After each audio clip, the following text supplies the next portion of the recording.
sharing your valuable experience. Now I call upon Dr. Subrat Sharma, our beloved sir, and he has been main behind this today's conference, and he has guided us, and he has been constantly motivating all our team virtually or and others in delay. So I would like to request Dr. Subrat Sharma, senior scientist and head of the Ladakh Regional Center of GBPNIHE National Institute of Himalayan Environment. This center is established in Ladakh recently, and it is identified as a nodal agency for the Union Territory of Ladakh for the scientific inputs and studies. So I think as of now, this is the only scientific organization exists in Leh. So I wish some more to come, but right now, GB Pant is there in Ladakh. So I'm very happy, and we are very happy to be collaborate with them, Ladakh Science Foundation and GB Pant Institution. We will work together and try to bring more scientific part into that sustainable development Ladakh. And I would like to request you, sir, you can share your experience, or we'll start with a panel discussion. Thank you, Dr. Tashi, for your kind words. And actually, let me thank you, starting with Dr. Tashi Yeah, is thank the you, sir. man behind this entire. Don't claim my name on that, but this idea and all other things are from Dr. Tashi. But we just join the hands with them, and NIDM. I am very much thankful to NIDM. They really give us a very boost for this event. On a lighter note, I will not extend much because it will be another disaster event. The participant will call it, because most of us are in sitting in mountains in a cold environment. Just to recap the things that what happened today is the key elements is precautions, preparedness are the two major elements, and integrated efforts from every domain, from every discipline, from every organization, and from the practitioners and the people and the community all together are required for to establish a disaster risk reduction mechanism and preparedness about this. The important point another came up was the technology backup. uh, we understand that technology has certain limitations, as also said by Dr. Renjo, that we have satellite images not matching the requirements of mapping cloudburst event limited to 1 square kilometer area, something like that. But certainly, in the telecommunication way, technology, information technology is very much required during the disaster, pre, post, for even the extent and communication purposes. That exist certainly. Then, but on the other side also, what we experienced in Uttarakhand, that local level or community level indicators can also be developed. Our short experience from the forest fire clearly indicates that climate change and the weather, especially during winters, is a precursor of forest fire happening at large in Uttarakhand. And when it synchronizes with leaf fall, major leaf fall occurs in the forests of Uttarakhand, pine and the sal. With the same time, we have a lot of human activities in terms of our community movements, tourist influx, and all sort of things. All these things together integrate and turned into a major forest fire events in the Uttarakhand. This is our experience. But on other hand, we can learn, we can develop local and community level indicators just to get ready for preparedness to check the forest fire, which is not the case of Ladakh certainly. But here are the other points where we can have some local level indicators where instrumental observations are not available or cannot be put in that way. I will just explain that what I mean for Ladakh. From my office building, usually I see from my window this Stoke Kangri area. And many times from our experiences, which we learned during our stay in Uttarakhand and in other part of monsoonal mountains, we saw that the rains are occurring there, which most of my colleagues who are from this Ladakh landscape were not able to observe. And I confirmed it with of my colleague. She lives in Stoke village, that this flood happened or the rain, intense rain happened or not. Yes, it was. But as Dr. Renjo said, that it was not observed or recorded in our instrumental observations. From in Ladakh, we can see a far away places from one point. In that way, such observations can be recorded by community or the local, and then can we can develop a mechanism where we can feed to the disaster mitigation centers or management centers at district level or state level that such local level events are occurring. This is one point. And because, as Dr. Ranjo also said, most of them are unreported.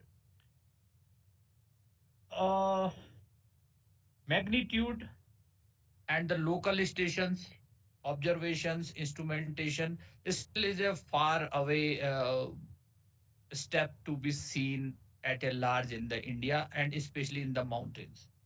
So we have to be prepared with our local observation centers and the local knowledge and the local mechanism to develop a rescue as well as relief as well as happening of an event.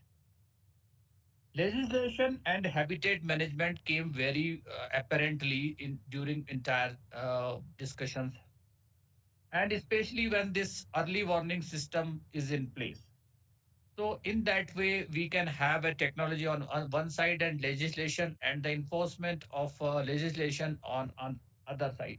So it's a tricky situation between the science and the practitioner. A very good point came as a research funding by Dr. Tashi. Certainly, we look for that. Uh, just to apprise the audience that in Uttarakhand, we had a mechanism that every budget for every department has a 10% allocation for disaster risk reduction kind of activities. It is executed or not is the second question, but mechanism exists there. So in that way, there are many things which we can say that uh, things are in place, technology is in place, and an integration and effective management and execution is the real need to reduce the disaster risk. And in India, even we have a very good examples, Odisha cyclone, when we'll minimize the loss of lives and all sort of things. So in that way, once again, thank you to all the participants and the panelists having a long day after such a tiring day of your time and contributing to this. Over to you, Dr. Tashi. Thank you. Thank you, sir. Any other panelists would you like to add some points? Or not the panelists, or other like keynote speaker, Professor Surya Prakash, and who else is there right now? Would you like to add particularly, especially if you have to recommend something to the administration? So any points would you like to add? Any of the speaker can just add some points. Yeah, audible. Am I Sir. audible? Yeah, Okay, audible. okay. Just one suggestion to you and GB Pant Institute, Okay. that if you can try to add disaster management in school education, college and university Okay, in sir. Ladakh region, it would be a good contribution from your end. And Okay, you sir. can help them develop small laboratories for disaster management, Okay. giving them small equipment. For example, I learned from your conversations that you have actually, point based measurements for rainfall. Okay. So we can use our different school systems, and schools can start recording small, no, use small meteorological instruments to monitor the rainfall happening in those areas. And also there is possibility to actually provide them some equipments to even monitor earthquake vibrations or something like that. Simple instruments which can be devised locally using our scientific principles. I would advise means whatever possible from the local level, monitoring and early warning systems. Okay, sir. That can be done even for landslides also. Okay, A community-based early warning system is quite possible if you have rainfall data or displacement data. Okay, sir. Okay, sir. So that's my suggestion. Okay, thank you, sir. Thank you, sir. Thank you, sir. Thank you, sir. Thank you very much, sir. Just to add on to what Professor Surya Prakash said, there was a scheme in Department of Science and Technology, Government of India, which implied with the local observatory installations in schools. And our institute was also part of this exercise. And during that time, we developed many instrumental observatories in schools, and people and were very enthusiastically recording. One of the good example is that after turning off this project, still Dwarahat Inter College is feeding to the Uttarakhand Meteorology Department regarding this instrument observations at schools. So this is a very good suggestion, sir. I think we can go for Ladakh regarding this school observatories or the community observatories like that. Okay, sir. Over to you, Dr. Tashi. Yes, sir. Now, just just a vague idea. Like earlier, similar thing, like Dr. Subrat Sharma sir said, like local recording. Local recording of the events. So we can think of developing a mobile app. And by using that mobile app, many people can upload pictures or videos, and that will directly transmit to a central location in Leh, where some such local events, any natural disaster, be it earthquake or flash flood or anything. So that can become very effective tool.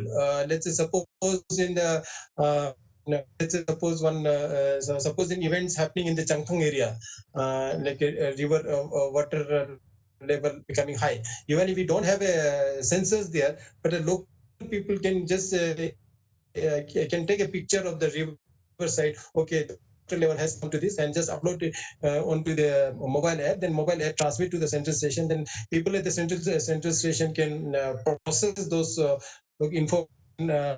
So I think this we can suggest as a technology demonstration or something like that. So and also the Professor Surya Parkar said, like giving such instrument to the schools. It has some data processing side. So I think this is a good suggestion. We'll try to explore that. Then Dr. Arijit Roy, any point would you like to add? I will add to Dr. I will request Dr. Arjit Roy, please speak about the mobile app which IRS is developing, which Dr. Tashi just right now emphasized is very good take action point where IRS and LSF and GB Pant Institute can provide inputs to develop this mobile app. And IRS has a compatibility in developing such mobile apps. They have developed very complicated what Dr. Tashi is saying is a very simple one. Arjit, may please comment on that. Thank you, Dr. Sharma.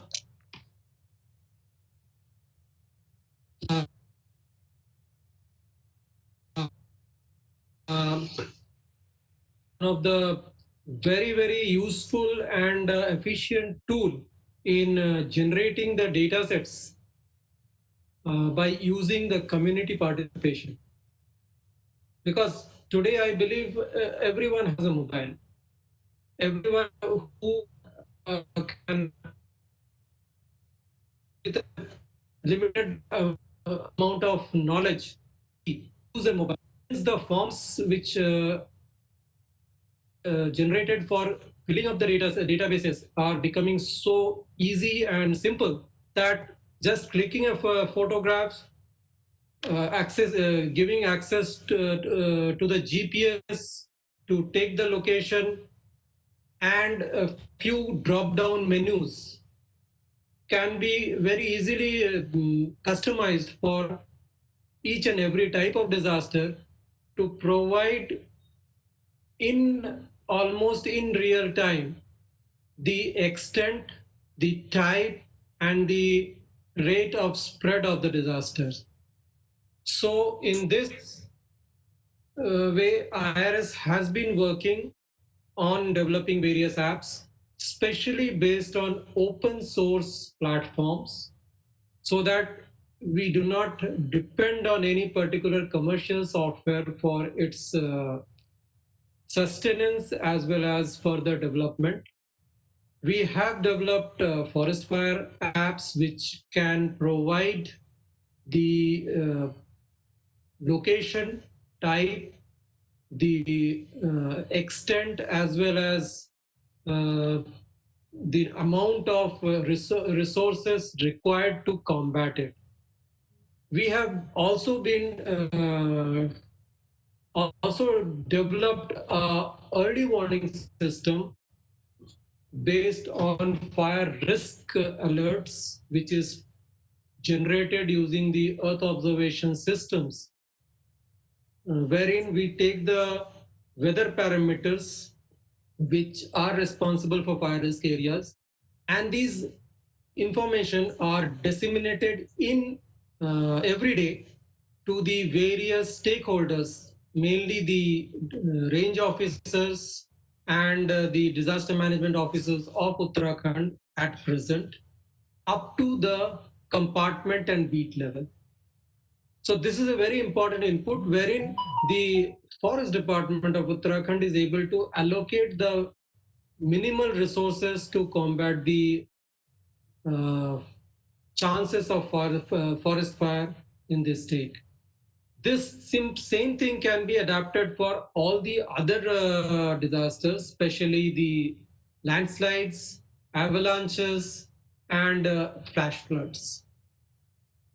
So I believe that we can provide a handholding for the government of Ladakh to further develop on this particular aspect, and also incorporate the various facets of disaster management and the inputs of geospatial technology for disaster risk reduction and disaster management strategies to government of Ladakh. Thank you.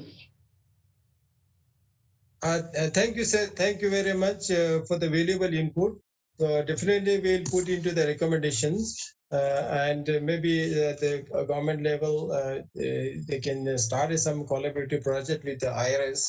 And not only this just mobile app, there is many domains. I understand IRS can help the administration of UT of Ladakh. So we look forward for more collaboration, sir. Thank you for your valuable input. Thank you very Now, much. thank you, sir. Now, any other point would you like to add, sir? Any other important, like a satellite data receiving station? Is it worth to establish or not required? I think satellite data receiving station is not that important, because we can have a mirror server at Ladakh for the data sets which you require. Because I don't believe you require all the data sets which we are procuring at NRS. Okay. Suppose even if we get a mirror data, so some processing experts need to be there, right? So that can be well managed using some cloud-based resources which we can develop, because that will be much cheaper rather than hosting the things on a system and then asking people to move from one place to other. So if it is hosted on a good cloud-based system, we can even process the data from IIRS or do the handholding from IIRS, and you can do the rest of the work there.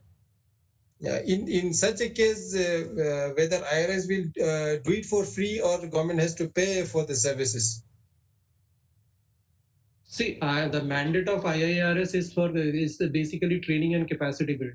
So we will be very happy to train your people to do the work yourself.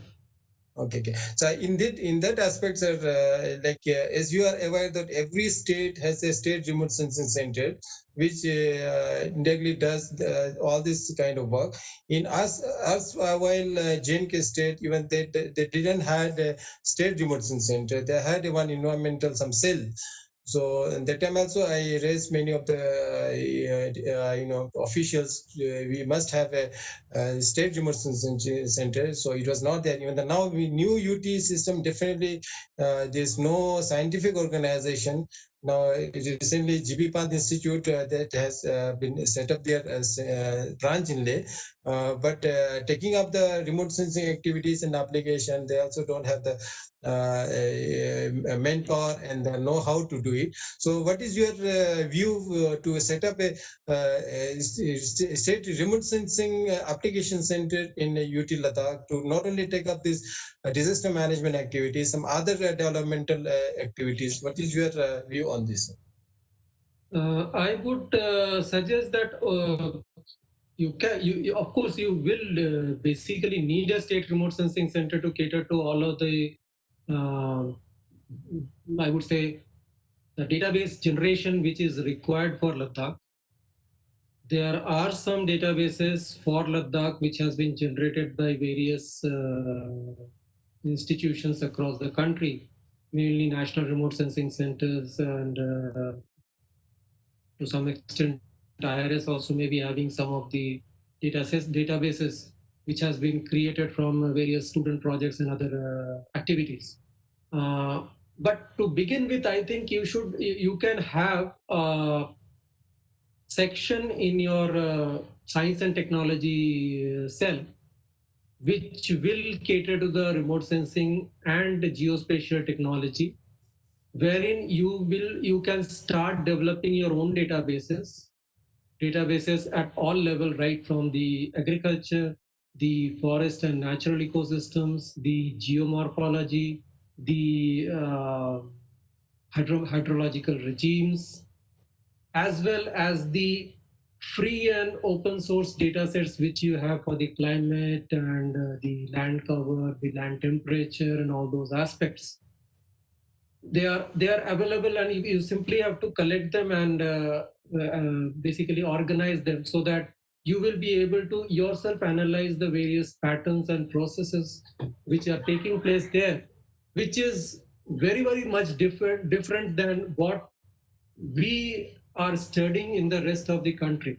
Because I had visited Ladakh in my LTCA 2 years back. So seeing the ecology there, it is a totally different ecosystem which very few people have studied on, and we still are not able to. We are not in a position to understand the various processes which are taking place in the cold deserts. Right from the various ecosystem processes, the hydrogeomorphological processes, the fluvial processes, and other things. So basically what you need is your database generation, the long-term database generation. So you should start with a cell, I would suggest, in your science and technology department, whichever you are establishing, and then migrate from there to a remote sensing application center in future, which can be self-sufficient and will be able to do its own work. And in the initial phases, of course, we will be happy to do the handholding for your staff and give them the required training. For that, IIRS is mandated, and we would be happy to do it. Yes, sir. Yeah, thank you, sir, for your suggestion. But the sad part is that even there is no science and technology cell or department at all. So right now in UT Ladakh, there's absolutely wide and there's very big gap of using the science and technology. So there's very little thrust or from the thrust motivation or like importance to this importance of science and technology in the sustainable development Ladakh. Right now, today we are discussing one part of it, disaster risk management, and there are like what Dr. Ajit Roy said, like remote sensing application, science and technology application. There are like tectonic plates and earthquake is a big science. So geology is a big science. So I think full of the science part is totally neglected in the last many decades in the as well state of Jammu and Kashmir. Even in today's new UT setup in the okay, it is not come to the public domain, so they may be working on it. So definitely they should work. So I hope to see a Department of Science and Technology in Ladakh and Department and Ladakh Remote Sensing Center, and there are many institute of excellence are required, like geology, geography, and earth sciences. So I hope some of that work can be carried by the GBPNIHE National Institute of Himalayan Environment, and there are many other aspects.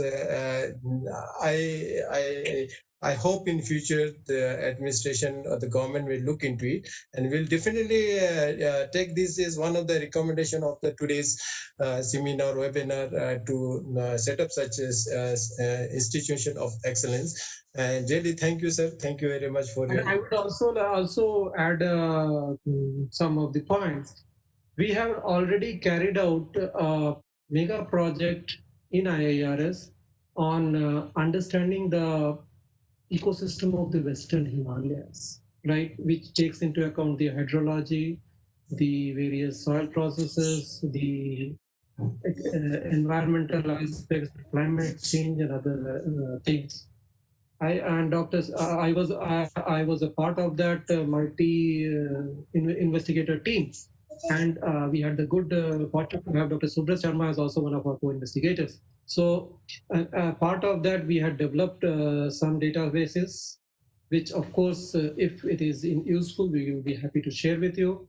And we are also in the second phase of this particular work, wherein we will be studying some aspect of the cold desert to understand the various processes. So I believe that we can start generating some amount of databases, and let us see how it happens in future. Yeah, it's a good idea, sir. Now we'll move to Dr. Thayyen, sir. Are you there? Renoj, Thayyen. I think he is not there online, but his points are very well captured in my earlier in our discussion. So and his recommendations are very valuable. I will some of the just points I will just read out. So he has nevertheless we have discussed earlier.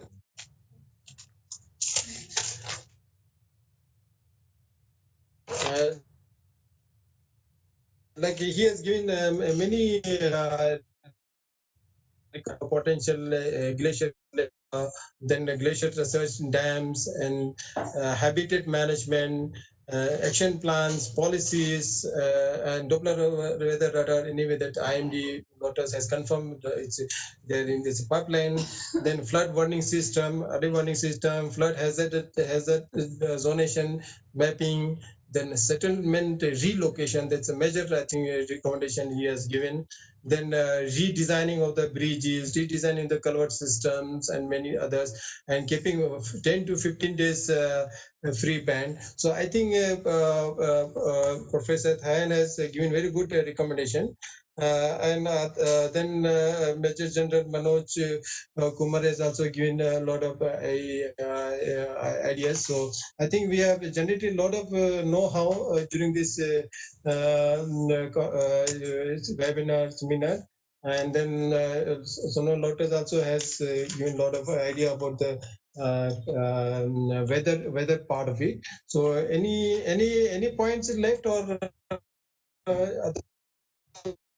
there are some questions actually from the audience, so we have not taken their questions, but in between some part of the questions was answered. So I will pose to all the panelists, but actually these questions are more to the Ladakh, so we don't have a representative from Ladakh. So this Rigzin Norfeld, he has said that my question is how the rapid afforestation in Ladakh by many NGOs from the last many years is affecting the Ladakh climate and ground level of water, because most of the plants are planted with the use of groundwater. Shall we promote afforestation in Ladakh or not?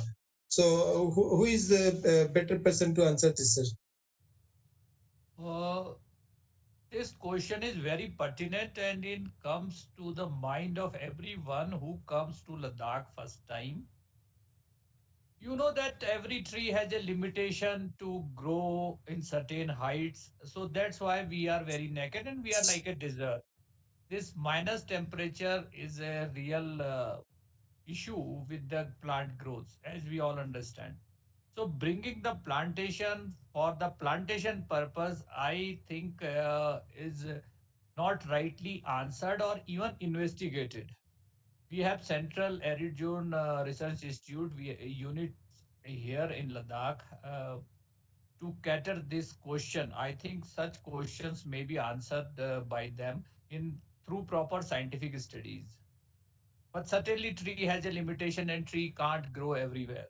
And this cold desert of Ladakh is not a suitable habitat for them. This is the very preliminary answer, but really scientific studies are required. Okay, sir. Thank you, sir. And he has asked one more question. Rexin Norfield, what Ladakh administration learned from 2010 August flash flood? What were the loopholes? I think Dr. Thayyen is not there, right? Otherwise, he is the right person to answer this.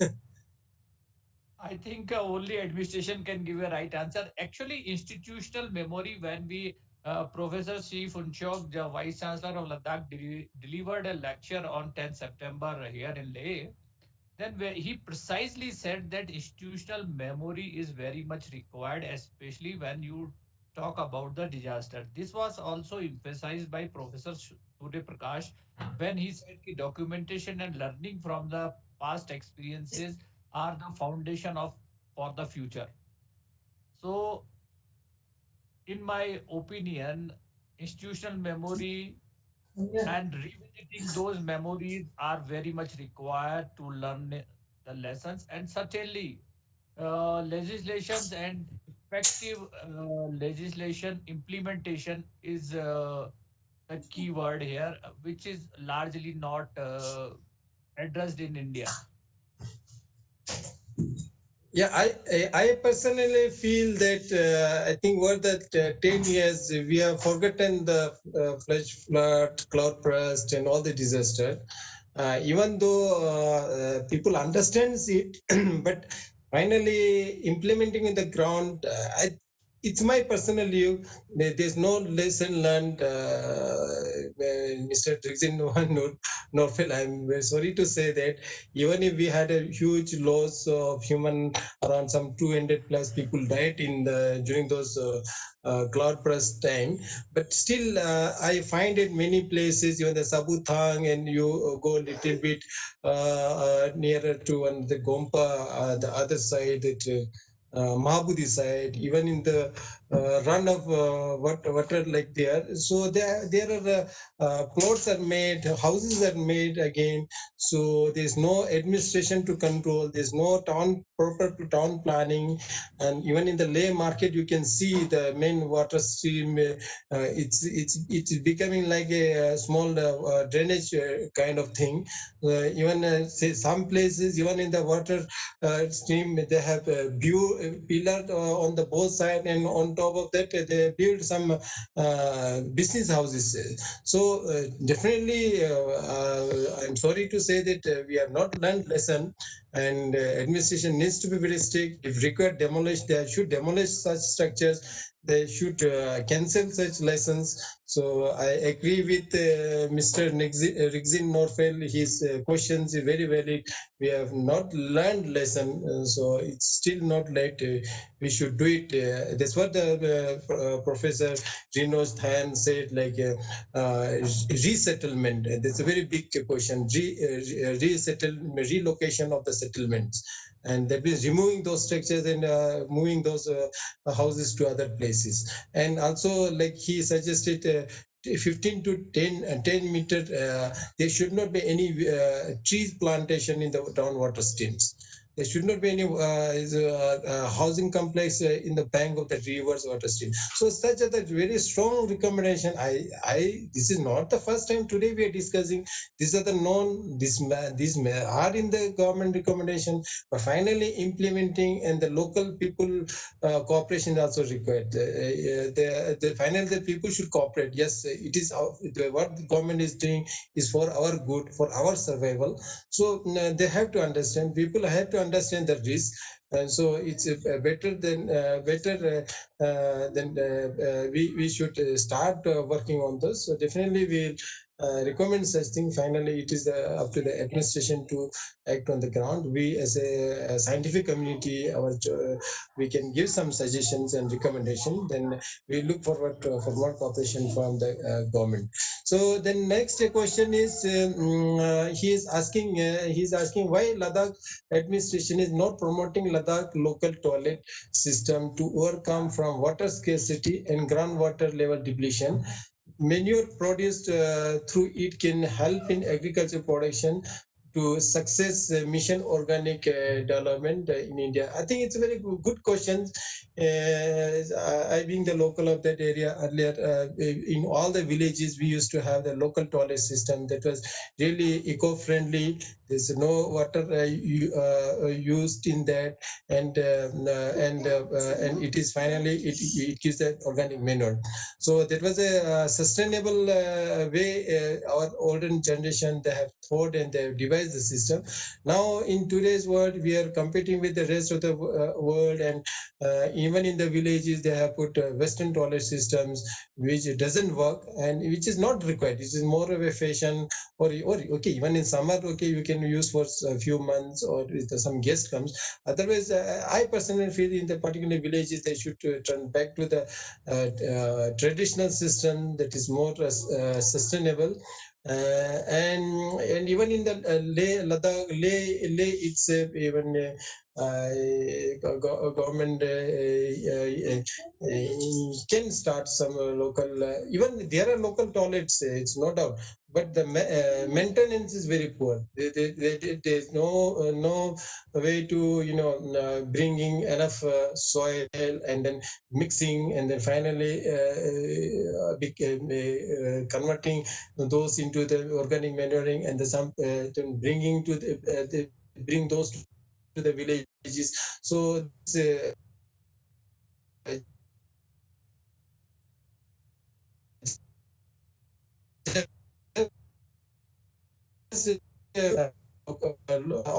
it is really it doesn't look nice, but this is my personal perception. And anybody who will to add to this local toilet promotion.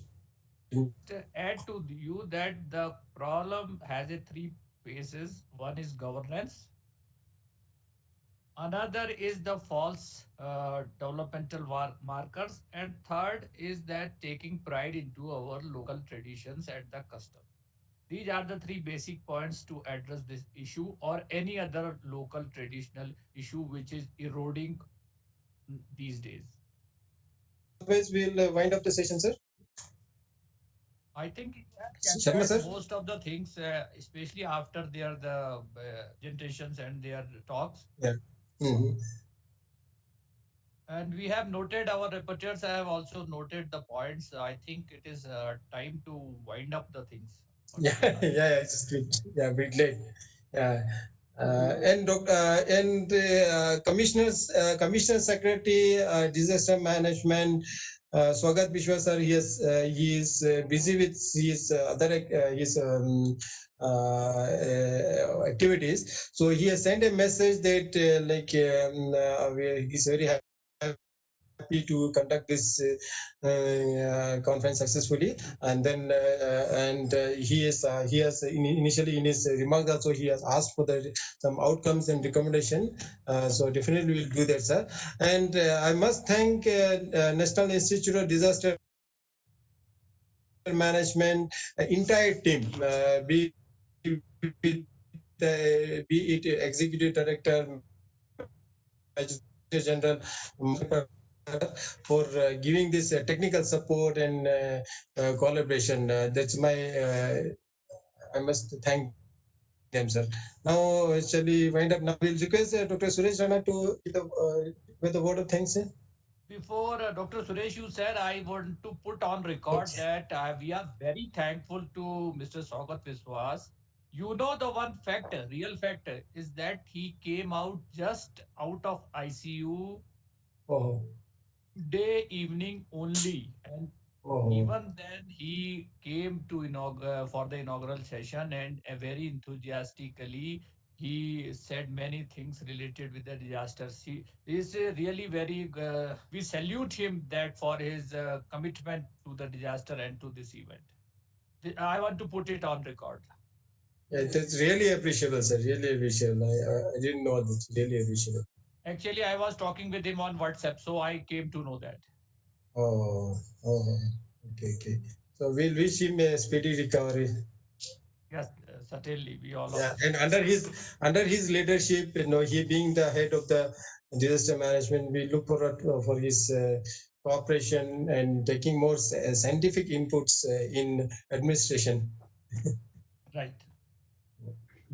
So, I think now we should welcome Dr. Suresh Rana.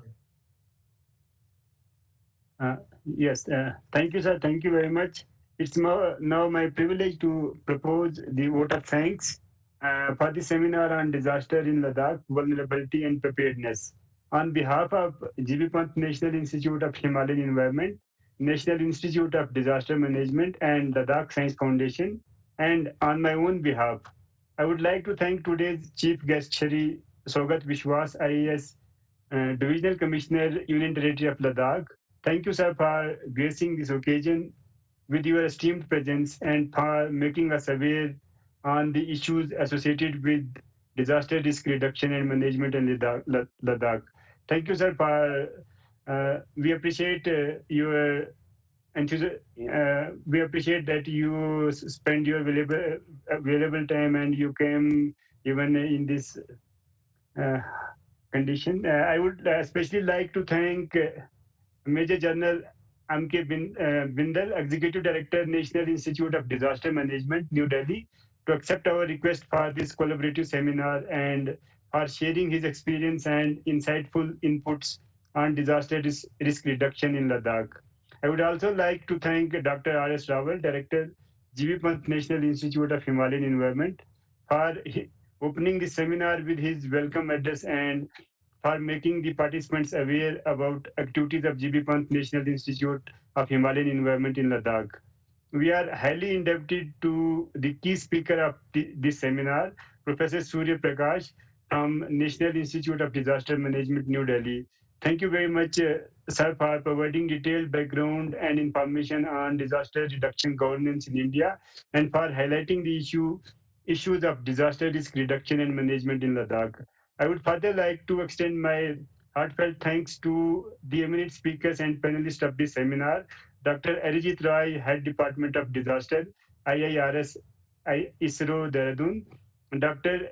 Renoj, Thayyen, Scientist, National Institute of Hydrology, Roorkee, and Shri Sonam, Lotus, Scientist, Head Meteorological Center, Srinagar, Jammu and Kashmir. Thank you everyone for sparing your valuable time and enlightening us about disaster risk reduction and management in Ladakh. At the end, I would like to particularly thank Dr. Sharing Tashi, scientist ISRO and founder of the Ladakh Science Foundation, for his active role in organizing this seminar and moderating this seminar very smoothly and very well.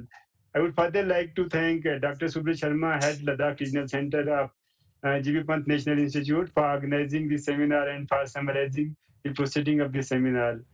I would further like to thank all the participants for sharing their valuable time to attend the seminar. I hope that the seminar has increased the awareness on the disaster risks in Ladakh, and all of us will further spread the word for a better Ladakh. Thank you, everyone. Thank you very much.